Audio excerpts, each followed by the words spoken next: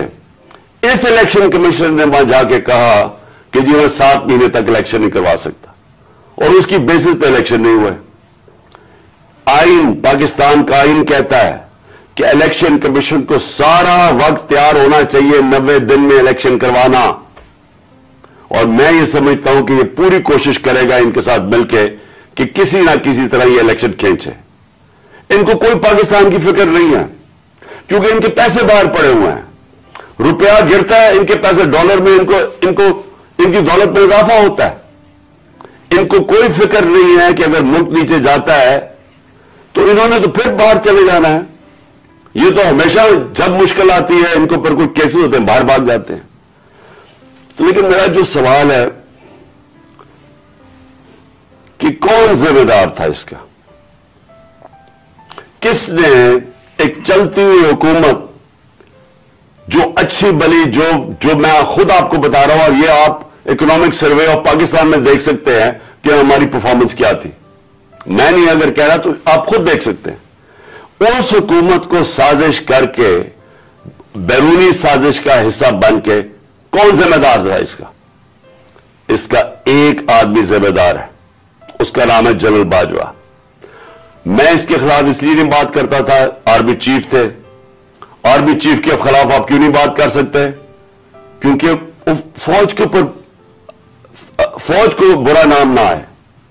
ہم سب سمجھتے ہیں کہ اس ملک کو، جو میری طرح کے لوگ، آزاد ذہن کے لوگ ہیں، ہم تو اپنی فوج کو چاہتے ہیں مضبوط ہو۔ ہماری تو ساری پوری کوشش ہے کہ مضبوط فوج ہو تاکہ ہم آزاد ملک رہ سکیں۔ تو اس لیے ہم چپ کر کے بیٹھے رہے اور یہ سارے تماشے دیکھتے رہے کہ کیسے سازشیں ہوئی، کیسے لوگوں کو بتایا گیا۔ میں آپ کے سامنے ذرا ایک چھوٹی سی کلپ دکھانا چاہتا ہوں کہ اگر آپ کو کوئی شک ہے کہ ہوا کیا، تو پہلے تو الیکشن سے پہلے، ہماری حکومت گرانے سے پہلے، 4 نون لیگ کے جو بڑے نام ہیں انہوں نے کیا کہا؟ ان سے جب پوچھا گیا کہ جناب آپ نو کانفیڈنس موشن کامیاب ہو سکتی ہے اسٹیبلشمنٹ کے بغیر، اور یہ انہوں نے کہا، ذرا یہ سب اب میں چاہتا ہوں پہلے سب دیکھیں۔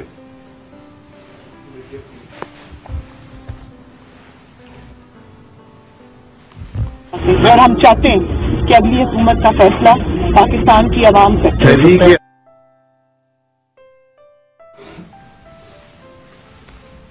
مجھے بتانے کا واپس نہیں ہے، کوئی ڈیل کر کے اقتدار نہیں چاہتے پاکستان میں۔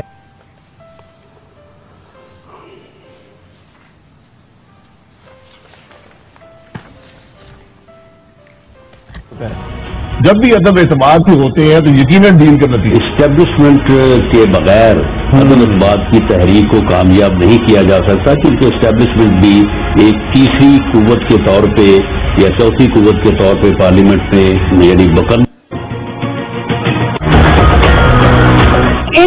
ان تو جن کی وجہ سے ہوتا ہے، جن کی مدد سے ہوتا ہے، ہم ان کی مدد نہیں لینا چاہتے، اور ہم چاہتے ہیں کہ اگلی حکومت کا فیصلہ۔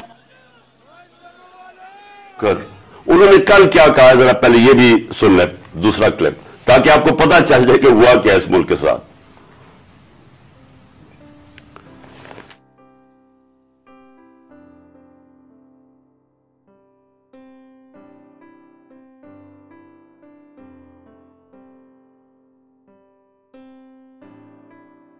آپ کو بھی پتا ہے، مجھے بھی پتا ہے کہ باپ کی حمایت وہ کسی بھی اگر طرف ٹلٹ کرتے ہیں وہ اپنے سیاسی فیصلے کرنے میں آزاد ہے۔ کیا ایم کیو ایم اس کی حمایت ہمیں مل سکتی تھی؟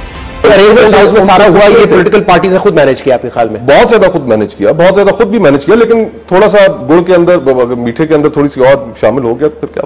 پھر اس کے بعد جو سیاسی مخالفین کے اوپر تشدد آج کل کے دور میں جو ہو رہا ہے، اس میں ہم ماؤتھ پیس بنے ہوئے ہیں۔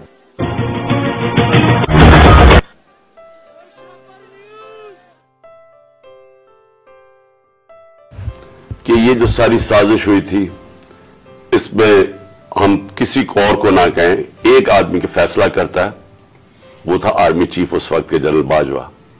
انہوں نے یہ فیصلہ کیا ہمیں ہٹانے کا. کیا وجہ تھی اس کے پیچھے؟ کیا یہ سمجھتے تھے کہ واقعی شہباز شریف اور یہ اسحاق ڈار کوئی بڑے جینیسز ہیں جو آ کے ملک کو ہمارے سے بہتر چلا لیں گے؟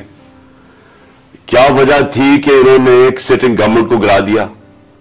ہمارے لوگوں کو آ کے وہ جس طرح ابھی مصطفیٰ کوکر نے بتایا کہ بیپ کے ممبرز اور ایم کیو ایم کے ممبرز اور شہزان بگٹی سب کو پتا تھا کہ یہ تو جو جدھر حکم ملے گا ان کو اسٹیبلشمنٹ سے انہوں نے ادھر جانا ہے, تو ان کو ادھر جا کے بھیج دیا کہ جناب آپ جا کے ادھر چلے جائیں, اور گورنمنٹ گر گئی. تو میرا اگلا سوال یہ ہے, جب گورنمنٹ گر گئی اور پھر ان کو یہ چیز کا علم ہوا کہ عوام ہمارے کے ساتھ آگے کھڑی ہو گئی, 10 اپریل کو پبلک سڑکوں کے اوپر نکلائی, لوگوں نے ان چوروں کو ریجیکٹ کر دیا, بلکہ ہماری مقبولیت بڑھنی شروع ہو گئی اس لیے کہ لوگ ان کی جب شکلیں لوگوں نے دیکھی, پھر سے مسلط کیا گیا ان کو عوام کے اوپر, تو لوگ ہمارے ساتھ اور جڑنا شروع ہو گئے, بڑے بڑے جلسے شروع ہو گئے.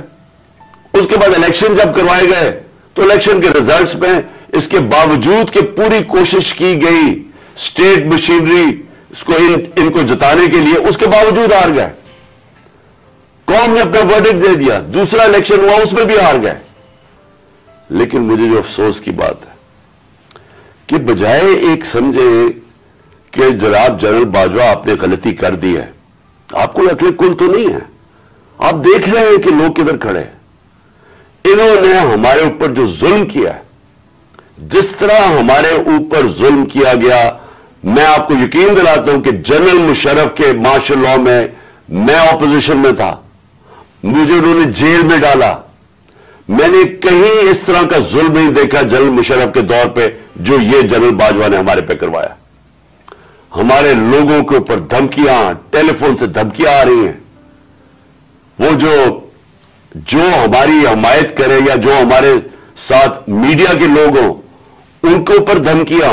جو میڈیا ہاؤس تھا, سلمان اقبال وہ ملک سے باہر چلا گیا, اس کے بعد صابر شاکر ملک سے باہر چلا گیا, آج موئن پیرزادہ ملک سے باہر گیا ہوا اسی خوف سے. ارشد شریف, اتنی بڑی ٹریجڈی ہوئی ہے, اس کو جو دھمکیاں دی, کیا وجہ تھی اس کی؟ وہ ایک دیانتدار آدمی وہ بتا رہا تھا کہ اس ملک کے ساتھ کیا ظلم ہوا ہے کہ اچھی بلی گورنمنٹ آپ نے گرا کے چوروں کو بٹھا دیا. تو بجائے یہ کہ کریکٹ کرنا, ہمارے اوپر ظلم شروع ہو گیا. اور ظلم کی انتہا یہ تھی کہ سوشل میڈیا کے لوگوں کو اٹھا کے لے جاتے تھے, ان کو مار پھینٹا لگا کے تو اگلے دوسرے دن گھر واپس بھیجتے تھے, دھمکیاں دیتے تھے کہ آگے سے کیا تو یہ ہوگا. جو اعظم سواتی سے کیا, جو اس سے پہلے جو شہباز گل سے کیا, کون سی اس نے اتنی بڑی بات کی تھی کہ اس کو ننگا کر کے مارا, اور وہ ابھی تک اس کے اثرات ہیں جو انہوں نے اس کو تشدد کیا اس کے اوپر. اور اعظم سواتی نے کیا بات کی تھی؟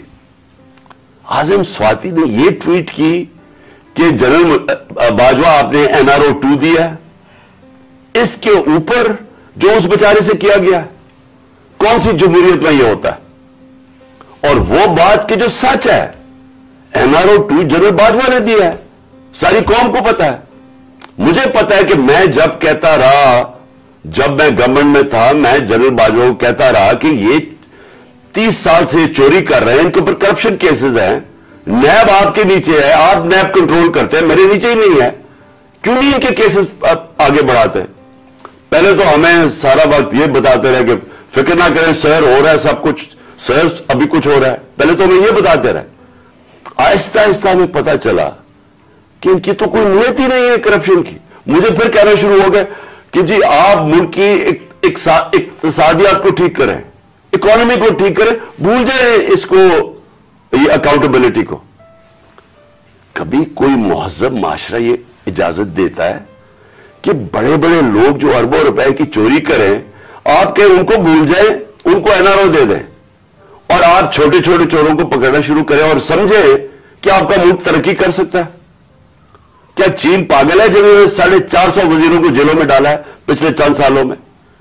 کیا جو پریزیڈنٹ شی جن پنگ ہے اس کو اسٹیٹسمین مانا جاتا ہے؟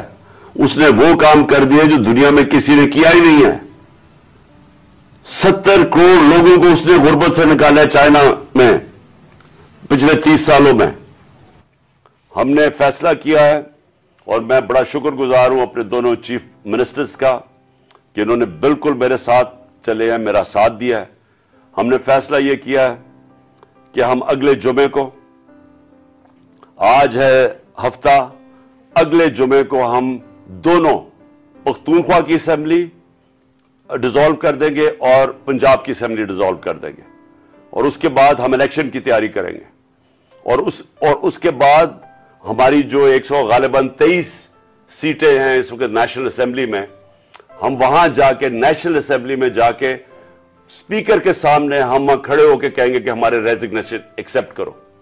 یہ ڈرامے نہ کرو کہ چن کے 8 جو انہوں نے پہلے ہمارے ساتھ کیا تھا، انہوں نے بجائے ہمارے باقی ریزگنیشن ایکسپٹ کرنے کے، انہوں نے 8 سیٹیں چنی. یہ جو بڑا کرپٹ یعنی مورلی کرپٹ الیکشن کمیشن ہے، اس نے نواز شریف کے ساتھ بیٹھ کے 8 سیٹیں چنی جو ہماری سب سے کمزور سیٹیں تھیں، جن میں بڑی کم مارجن سے ہم جیتے تھے، اور جدھر پی ڈی ایم کا ووٹ دگنا تھا ہمارے سے اس الیکشن کے اندر.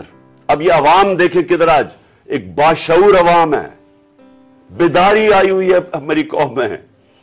پتہ ہوتے ہوئے کہ میں نے اسمبلی میں نہیں، میں 8 سیٹوں پہ لڑا، پتہ ہوتے ہوئے کہ میں نے اسمبلی میں نہیں جانا، اس کے باوجود میری قوم نے مجھے سارے 8 کی 8 سیٹوں پہ جتایا، 7 سیٹوں پہ جتایا. اور ایک جو کراچی کے اندر سیٹ تھی، ذرا وہاں دیکھ لے، وہ الیکشن کمیشن کو وہ دھاندلی نہیں نظر آئے گی جس طرح انہوں نے پوری اسٹیٹ مشینری استعمال کی اور ووٹ باہر پھینک دیا، اور جو ہر بار استعمال کرتا ہے. تو ہم نے یہ فیصلہ کر لیا.